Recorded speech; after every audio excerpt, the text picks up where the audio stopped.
क्या quit India movement जब हुआ, क्या हमने अपनी जानों को कुर्बान नहीं किया? आजादी की लड़ाई के समय देखें तो परम पूज्य डॉक्टर हेडगेवार जी समेत अनेक कार्यकर्ता ने स्वतंत्रता आंदोलन में हिस्सा लिया।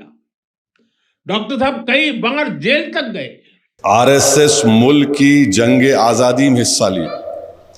मैं सुन के परेशान हो गया कि ये कहां से ये स्टोरी बना रहे। हमारे वजीर आजम लंबी लंबी छोड़ते, अब सारी दुनिया जानती। 1963 में 1963 में आरएसएस के स्वयंसेवक भी 26 जनवरी की उस राष्ट्रीय परेड में शामिल हुए थे। जिनको तुम आज पीट रहे हो, मार रहे हो, अरे उन्हीं के आबोजाद ने अंग्रेजों के खिलाफ फतवा दिया था। ना सिर्फ फतवा दिया बल्कि अपनी जानों को कुर्बान कर दिया। कहां थी आरएसएस जब? कहां थे गोलवार कर बताओ मेरे को। तुम नहीं थे आजादी की लड़ाई में। डिबेट कर लो, चैलेंज करूंगा, तुम्हारे किताबों से साबित कर दूंगा। किसने कहा था कि तिरंगे का ये 3 रंग अशुभ है? किसने कहा था कि अंबेडकर का बना हुआ संविधान गलत है, हमको मनुस्मृति चाहिए? आज तुम आकर हमको गद्दार कहते हो, हमको टेररिस्ट कहते हो, हमको चोर कहते हो और हमारे बच्चों की जवानी को बर्बाद कर देते हो। दोस्तों, हम आपको बता दें कि द स्वतंत्र कोई फैक्ट चेक एजेंसी नहीं है। एक न्यूज़ पोर्टल है, एक करंट अफेयर्स और न्यूज़ की जो खबरें हैं वो आपको दिखाता है और हमारी कोशिश होती है कि जो सच है वो आपको बताया जाए। क्योंकि जिस तरह से आप मीडिया का रवैया देख रहे हैं, मीडिया की हालत देख रहे हैं, जिसे गोदी मीडिया कहे जाने लगा है, वहाँ पर एक पक्ष को दिखाया जाता है और उस पक्ष की भी एक बातों को बताया जाता है।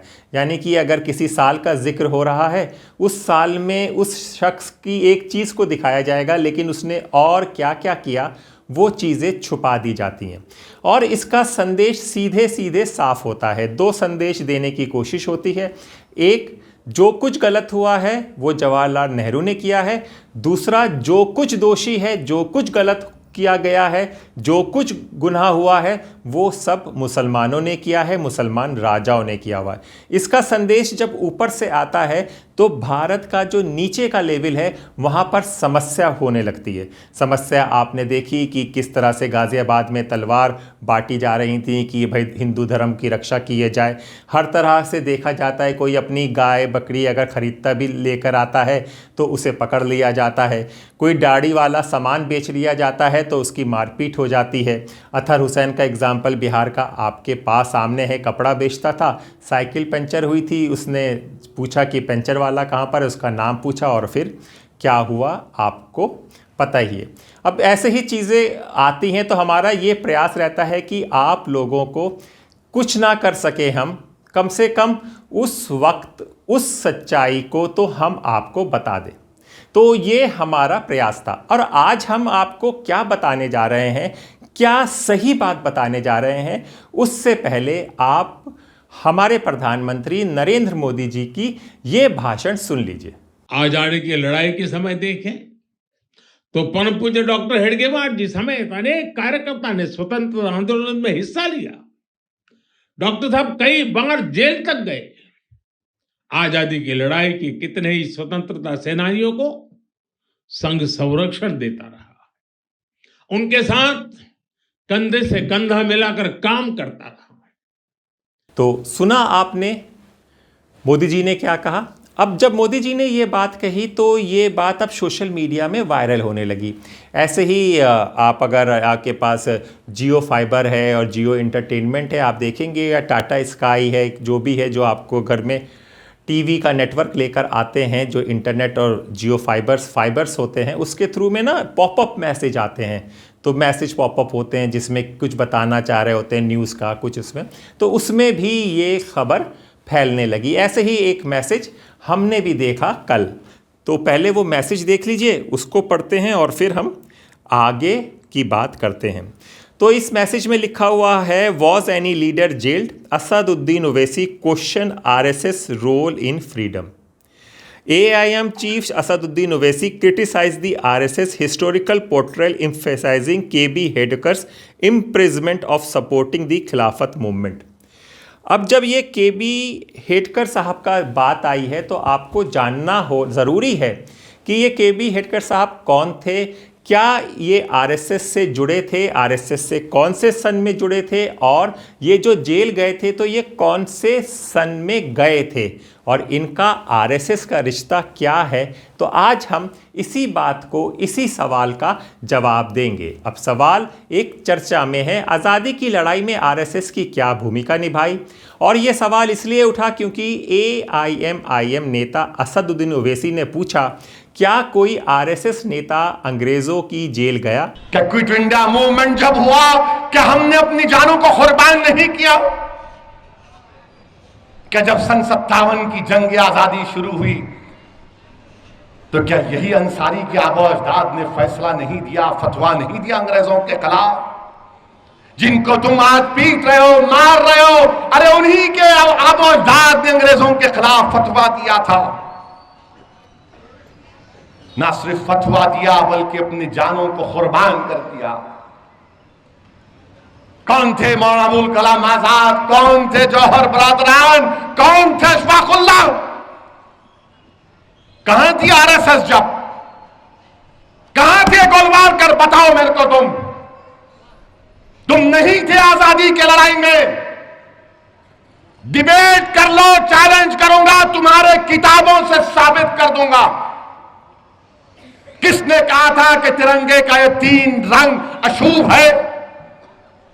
किसने कहा था कि अंबेडकर का बना हुआ संविधान गलत है, हमको मनुस्मृति चाहिए? क्या तुम्हारे ऑर्गेनाइजर ने नहीं लिखा था यह बात? आज तुम आकर हमको गद्दार कहते हो, हमको टेररिस्ट कहते हो, हमको चोर कहते हो, और हमारे बच्चों की जवानी को बर्बाद कर देते हो। हमारी बेटी हामिला है और बेवा हो चुकी है, हमारे नौजवान बच्चों को पीटा जा रहा है, मारा जा रहा है। ये गांधी के मुल्क में हो रहा है, अंबेडकर के बनाए हुए संविधान और आईन में, जिसमें इंसान की जिंदगी एक फंडामेंटल राइट है। इंसान की जिंदगी एक फंडामेंटल राइट है, राइट टू लाइफ।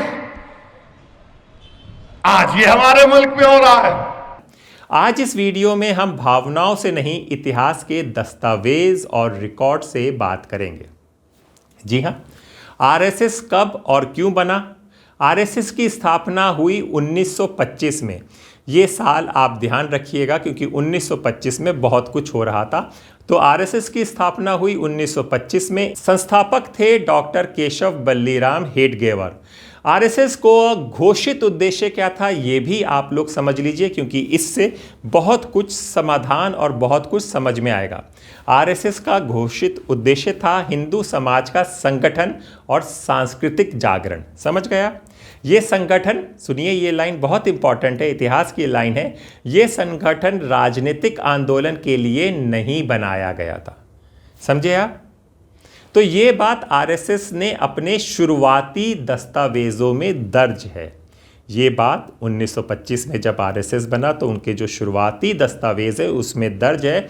और आप द स्वतंत्र अगर देखते होंगे तो शमशुल इस्लाम साहब यही बताते हैं, जो कि RSS के हिस्टोरियंस हैं, RSS के दस्तावेज़ हैं, उन्हीं के आधार पर वो अपनी बात रखते हैं कि उनके दस्तावेज़ों पर क्या लिखा हुआ है।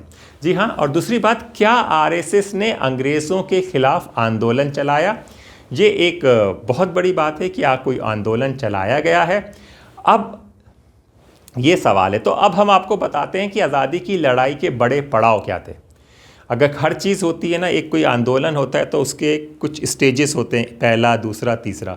तो अगर आप आज़ादी के पड़ाव समझ जाएंगे तो आपको RSS की भूमिका समझ में आ जाएगी। 1963 में, 1963 में RSS के स्वयंसेवक भी 26 जनवरी की उस राष्ट्रीय परेड में शामिल हुए थे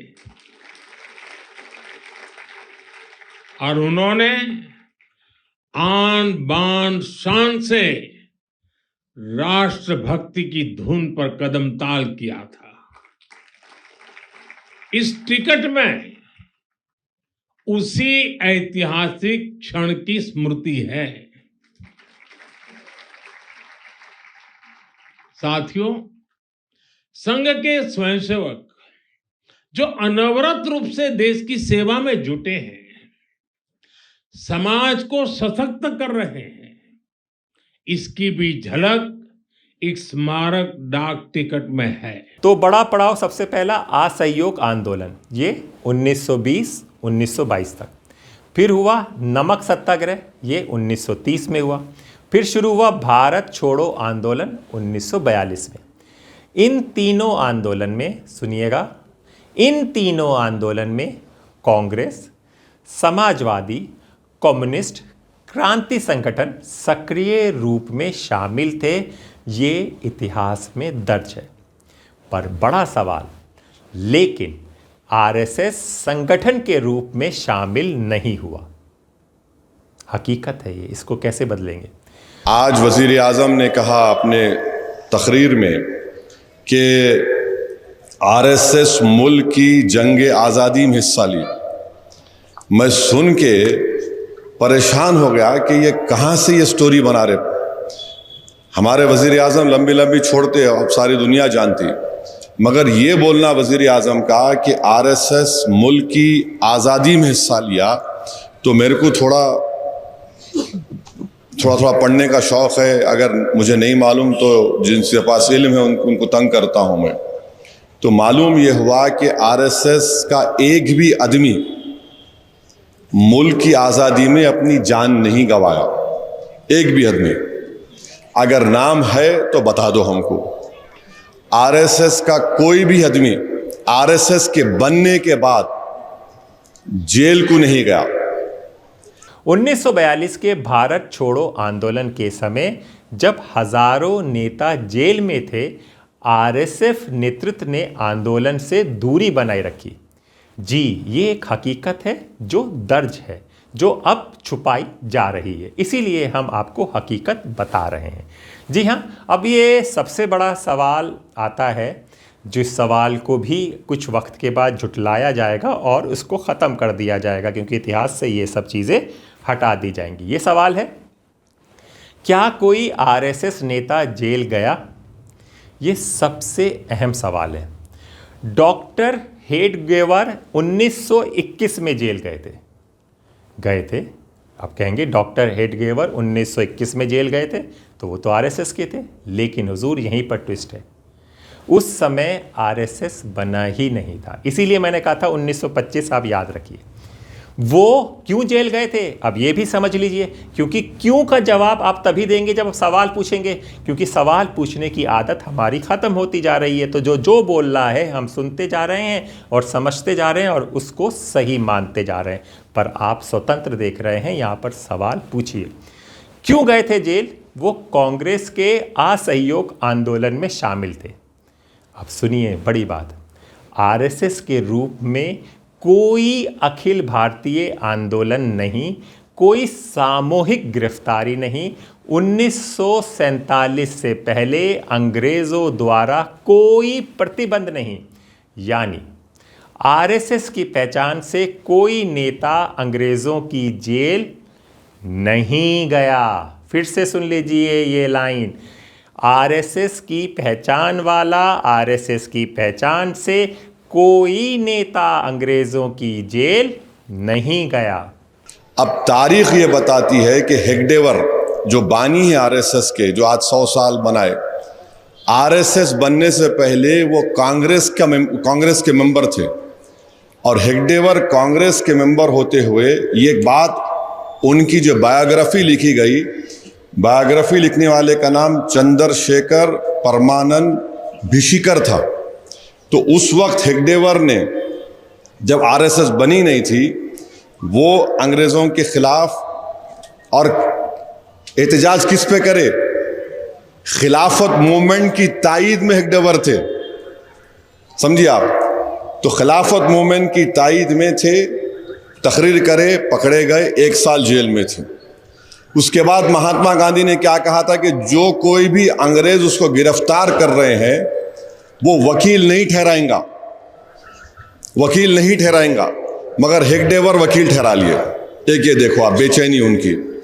दूसरा जो डंडी मार्च हम बोलते, जो नमक का जो तारीख में आया 1930 में, उस वक्त हेगडेवर जेल को गए और जेल में उन्हीं की चंद्रशेखर परमानंद भिशिकर की किताब में वो लिख रहे कि हेगडेवर उसमें इसलिए हिस्सा लिए ताकि वो लोग जो जंग आज़ादी में हिस्सा ले रहे थे उनको आरएसएस में शामिल कर लें। मकसद ये नहीं था, मकसद ये था कि आरएसएस में शामिल करना इनको। तीसरा आप देखिए कि क्विट इंडिया मूवमेंट हुआ 1942 में। 1942 में क्विट इंडिया मूवमेंट हुआ, उसमें प्राइम मिनिस्टर बोलते चिमूर मूवमेंट। भाई उसमें तो कई वॉलंटियर थे, आप कैसा उसमें माने आप उंगली काट के भी शहीदों में शामिल नहीं हो सकते। माँ भी एक प्रधानमंत्री लंबी दे दिए।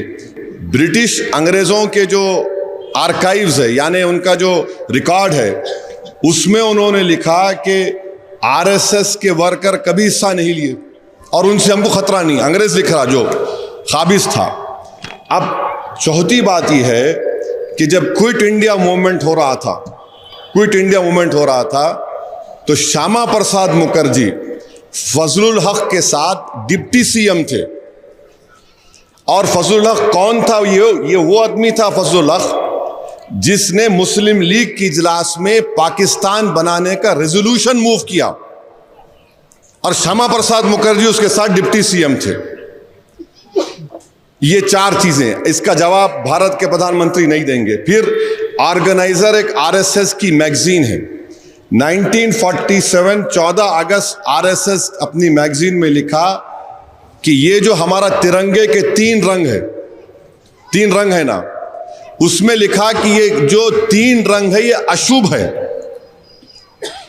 अशुभ है कहा, ये एक बात हो गई। ये भी हमारे प्रधानमंत्री को मालूम, मगर डाल दे रहे, गुगली डाल रहे।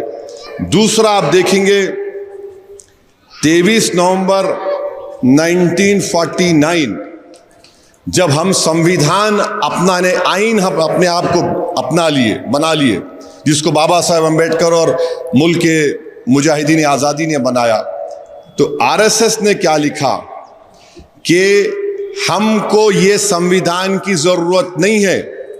ऑर्गेनाइजर में लिखा हमको मनुस्मृति चाहिए। मनुस्मृति मुसलमानों का नहीं है, वो तो हमारे हिंदू भाइयों के खिलाफ है। अच्छा, फिर सावरकर ने एक टेलीग्राम दिया था। टेलीग्राम किसको दिया था? अंग्रेज क्वीन को, बहुत बड़े मुजाहिदी आज़ादी, कि आप ये सब क्या कर रहे हैं, आप नेपाल के बादशाह को दे दो ये मुल्क, उनको किंग बना दो, उन हिंदुओं के किंग हैं। ये तारीख है, हमको एक एक चीज मालूम। आज वजीर आजम ये जो बात कर रहे हैं ना, ये बिल्कुल गलत है। अच्छा, इनका एक और चीज है, आप बोर तो नहीं हो रहे ना? जरा सुनिए, क्योंकि ये आजकल जो नेशनलिज्म का डिबेट चल रहा है उसमें आरएसएस के लोग, बीजेपी के लोग, तो वजीर आजम हमारे उसमें उतर गए। तो ये तारीख का मुताला करना जरूरी है, और जरूरी इसलिए भी है कि हम इनके झूठ को बेनकाब करना है। अच्छा, ये जो गोलवालकर आरएसएस के दूसरे सदर थे, यानी उनको सर संचालक बोलते, उनकी किताब है बंच ऑफ थॉट्स। वजीर आजम जो तारीफ कर रहे आरएसएस की, बंच ऑफ थॉट्स में आरएसएस गोलवालकर की किताब, यानी बंच ऑफ थॉट्स उनके लिए बहुत बड़ी किताब है। उसमें उन्होंने कहा कि इस मुल्क में दाखिली खतरा अगर किसी को है तो ईसाइयों से, मुसलमानों से और लेफ्ट यूनियन से है। और वजीर आजम ये बोल रहे हैं, माने इनके एक एक, अगर मैं बोलना शुरू करूं तो 1 घंटा लग जाएगा, मगर मुख्तसर बोल रहा हूं। मेरे को मालूम आज के मेरे इस तकरीर के बाद बहुत से लोग उठ के खड़े होंगे, मगर याद रखो सिर्फ 4 पॉइंट बोला हूं। अगर पूरे तारीख के साथ बोलूंगा तो आपको शर्मिंदगी होंगी, आपको बहुत शर्मिंदगी होंगी।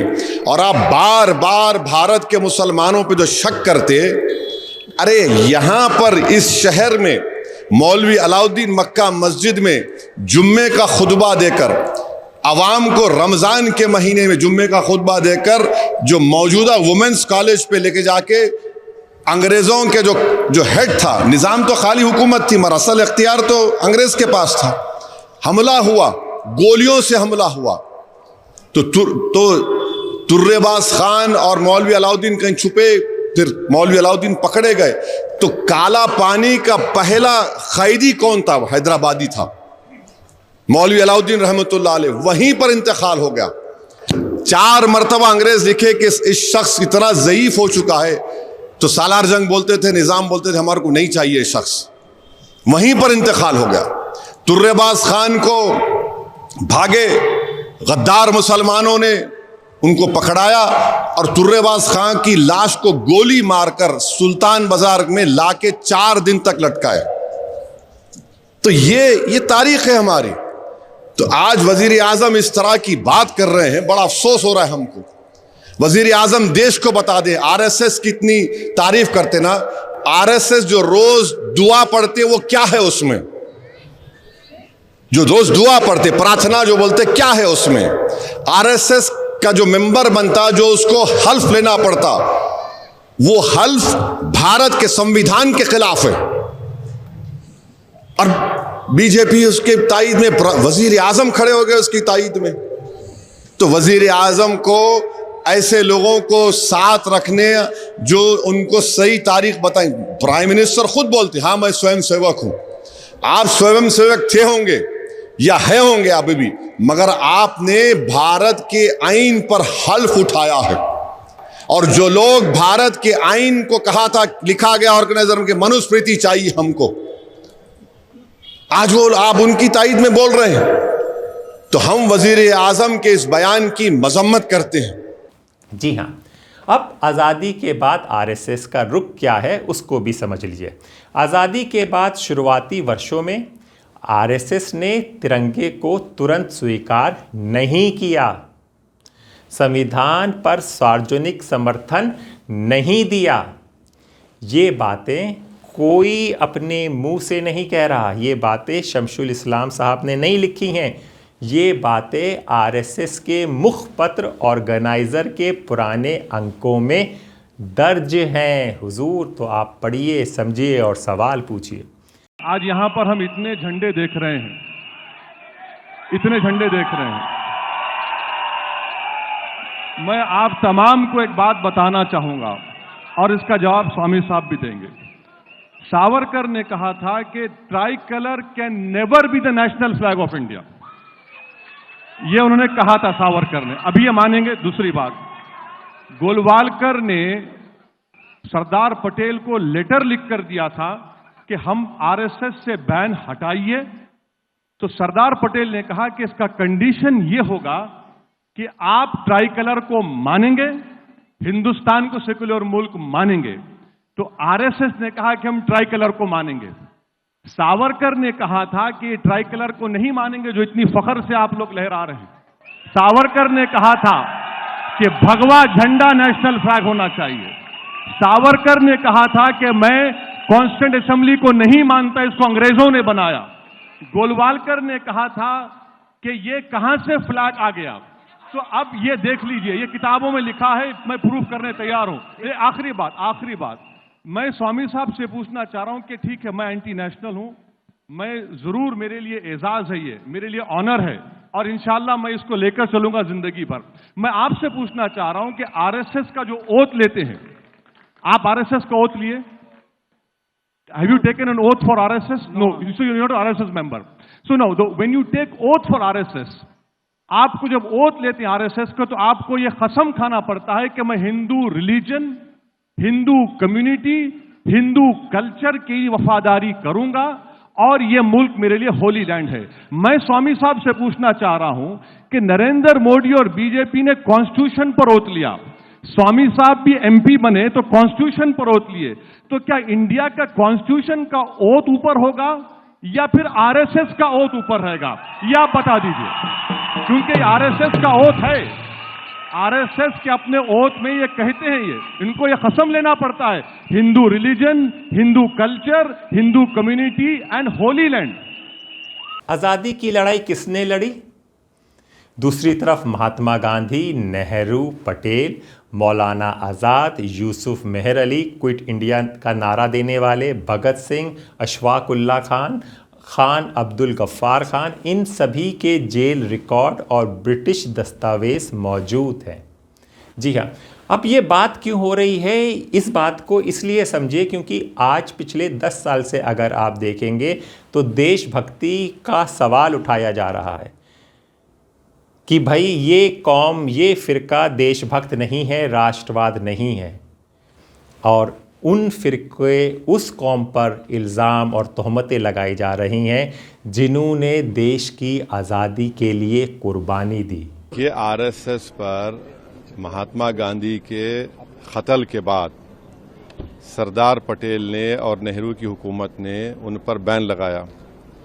उन पर बैन इसलिए निकाला गया क्योंकि उनको ये मानना पड़ा कि वो भारत के संविधान को मानेंगे, वो भारत के नेशनल फ्लैग को मानेंगे, और उनको अपना एक रिटर्न कॉन्स्टिट्यूशन देना पड़ा, और उसमें कई कंडीशंस थे जो पॉलिटिक्स में हिस्सा नहीं लेंगे। उस ऑर्गेनाइजेशन को आज ये बीजेपी की, एनडीए की सरकार ये परमिट कर रही है कि गवर्नमेंट सर्वेंट्स आरएसएस के एक्टिविटीज़ में हिस्सा ले सकते। तो ये मैं समझता हूँ ये बिल्कुल गलत है, क्योंकि आरएसएस का जो मेंबर का ओथ होता है, पहले तो मराठी में था, बाद में उन्होंने उसको संस्कृत में किया, फिर थोड़ा अमेंडमेंट्स किए।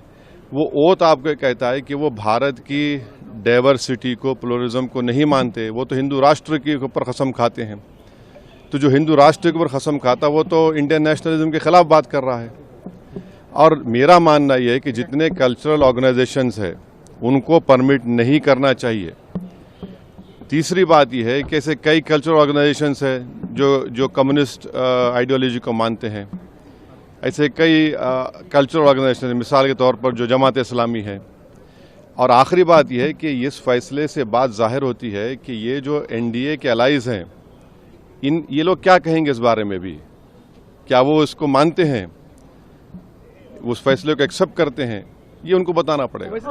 तो फिर ये सवाल क्यों नहीं उठे कि जिन्होंने देश की आज़ादी के लिए कुछ नहीं किया, किसी भी दस्तावेज़ में उनके नाम दर्ज नहीं हैं, वो कैसे उसके लिए कह सकते हैं जिन्होंने देश की आज़ादी के लिए जाने दी, कुर्बानी दी, कि वो कम देशभक्त हैं। कांग्रेस वालों से मेरा यह सवाल है कि ये कैलाश साहब जब बीजेपी चले गए तो उन्होंने अपने भाषण में ये बात बोले नहीं बोले, हम थे कांग्रेस में मगर ओरिजिनल आरएसएस के हम थे, बोले ना?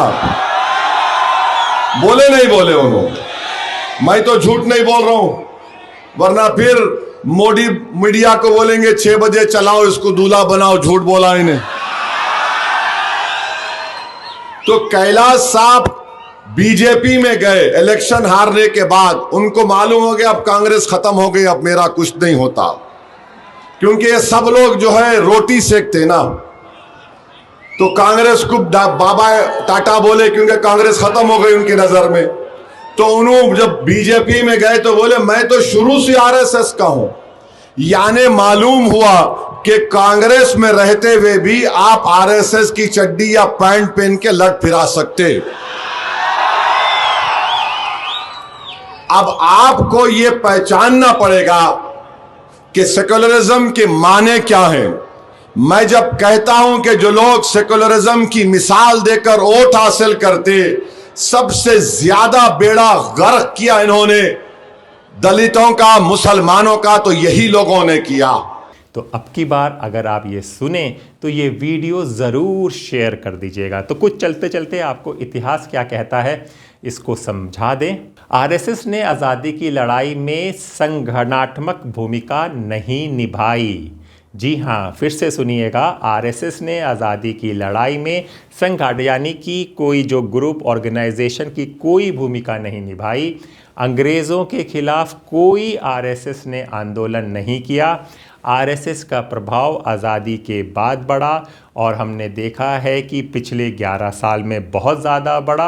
आज़ादी से पहले इसका कोई प्रभाव नहीं था, इसलिए क्या कोई आरएसएस नेता जेल गया?